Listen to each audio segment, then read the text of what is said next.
Foundation started in 1997.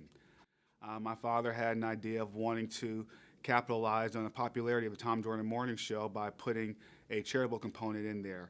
1-900 numbers were pretty popular at the time, and that's the mechanism that we chose to go with to raise money. You press one number, press 1 to donate a certain amount, press 2 to donate another amount, and the donation will be paid by your phone bill. After we got that established, then it was a matter of what do we want to utilize as our charitable component, and we weren't medical experts or anything like that. But one thing we both knew, and which is pretty pervasive around us, was historically black colleges, universities. My father had went to them, or went to one. His father and his father. I just came out of Howard University, and the idea was, how about if we raise money for student scholarships? We called it Dollars for Scholars, and that was the idea. And because I had just recently left Howard, and I knew some people there that could actually make this idea work, I made a few phone calls and got their permission to be able to utilize their likeness for my old man on the radio show. And that first month we raised about $18,000, and then we had an old friend from one of our old affiliates in Washington, D.C.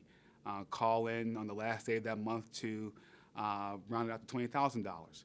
And then from there it was, hey, this worked out kind of well. Let's try it again.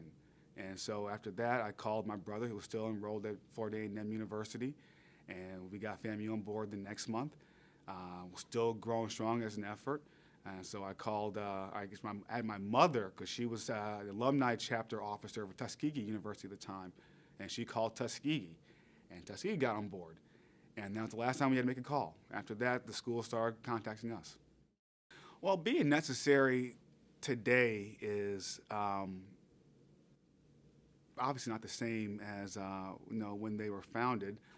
Today, students have an opportunity and the ability to go to wherever they want to go. However, you remember back to 2009 when President Obama announced his 2020 college completion goal. He wanted 65% of adults between 25 and 34 to have an associate's degree by the year 2020. That's really important. It's really important for a lot of reasons, for no smaller reason than the fact that it's an investment in the U.S. economy. It's how this country stays competitive and stays a global power. Unfortunately, college and higher education is not one size fits all. Some students thrive in different environments, and historically black colleges and universities are one of those valid niches, just like community colleges, just like state-supported colleges, to ensuring that as many people as possible not only have a chance at education, but have a chance to contribute to the future of this country and have a chance to be a part of the future of this country. HBCUs are just as important as any other facet of higher education. We are the only ones that are going to support all the schools that are out there that need our support right now. If not us, there are other institutions there, and nonprofits that support black colleges, but not to the scope that we do.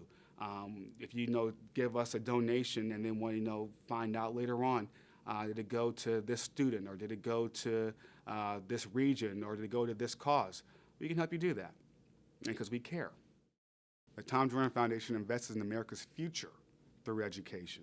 There are lots of worthwhile causes to give to on Giving Tuesday, but to give to the Tom Joyner Foundation is an investment in our future.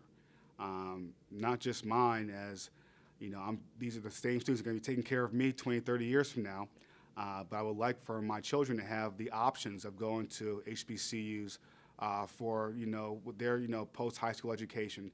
And we have to do what we can do to keep these schools not only open, but to keep them competitive amongst other peers.